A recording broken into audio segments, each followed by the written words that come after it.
Pernahkah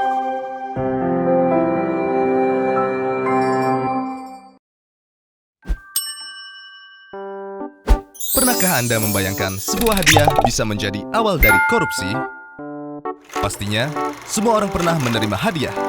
Di saat momen-momen tertentu, hadiah menjadi sesuatu hal yang penting untuk menyenangkan orang lain. Tetapi ada juga hadiah-hadiah yang dilarang. Sekarang, mari kita lihat. Definisi gratifikasi.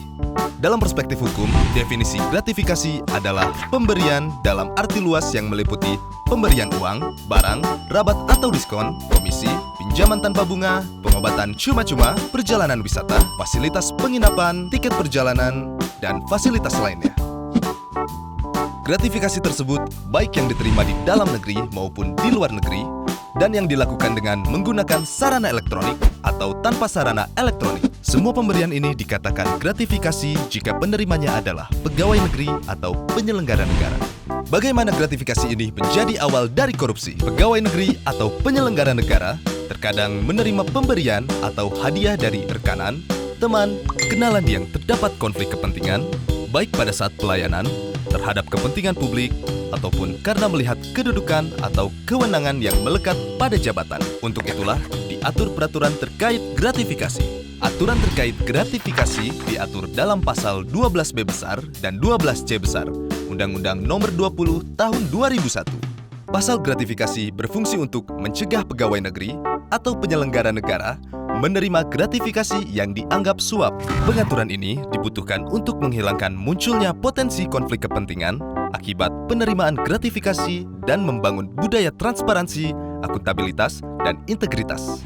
Mungkin kita sebagai masyarakat juga belum memahami apa saja unsur-unsur pasal gratifikasi. Lalu, apa sajakah unsur yang terdapat dalam pasal 12B besar dan 12C besar? Adanya penerimaan gratifikasi. Penerima gratifikasi adalah pegawai negeri dan penyelenggara negara. Pegawai negeri yang dimaksud adalah pegawai negeri sebagaimana dimaksud dalam Undang-Undang Kepegawaian atau Aparatur Sipil Negara. Pegawai negeri sebagaimana dimaksud dalam Pasal 92 KUHP, pemangku jabatan atau amtenar. Orang yang menerima gaji atau upah dari keuangan negara atau pejabat di pusat maupun di daerah. Orang yang menerima gaji atau upah dari suatu korporasi yang menerima bantuan dari keuangan negara atau daerah. Orang yang menerima gaji atau upah dari korporasi lain yang mempergunakan modal atau fasilitas dari negara atau masyarakat. Penyelenggara negara yang dimaksud adalah pejabat negara yang menjalankan fungsi eksekutif, legislatif, atau yudikatif, dan pejabat lain yang fungsi dan tugas pokoknya berkaitan dengan penyelenggaraan negara. Gratifikasi yang dianggap suap. Gratifikasi diperoleh dari pihak yang berhubungan jabatan dengan penerima, dan penerimaan gratifikasi tersebut bertentangan dengan kewajiban atau tugas penerima. Gratifikasi yang diterima tersebut tidak dilaporkan kepada KPK dalam jangka waktu 30 hari kerja sejak tanggal gratifikasi diterima. Bagaimana pembuktian penerimaan gratifikasi di pengadilan? Misalnya, pejabat negara menerima gratifikasi yang nilainya 10 juta rupiah atau lebih. Maka, pembuktian gratifikasi tersebut bukan merupakan suap dilakukan oleh penerima gratifikasi.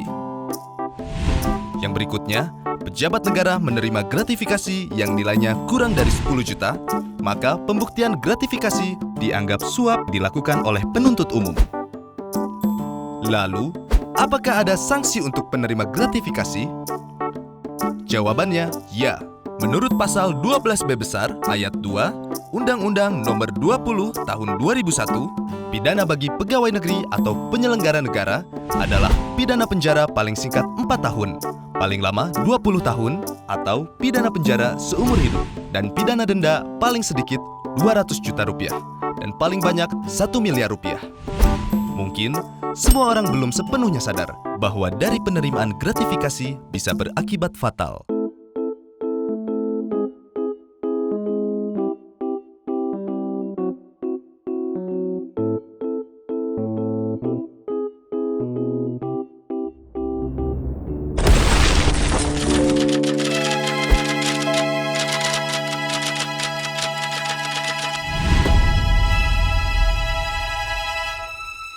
Yuk tolak gratifikasi ilegal. Berani tolak, hebat. Laporkan penerimaan gratifikasi melalui go.kpk.go.id.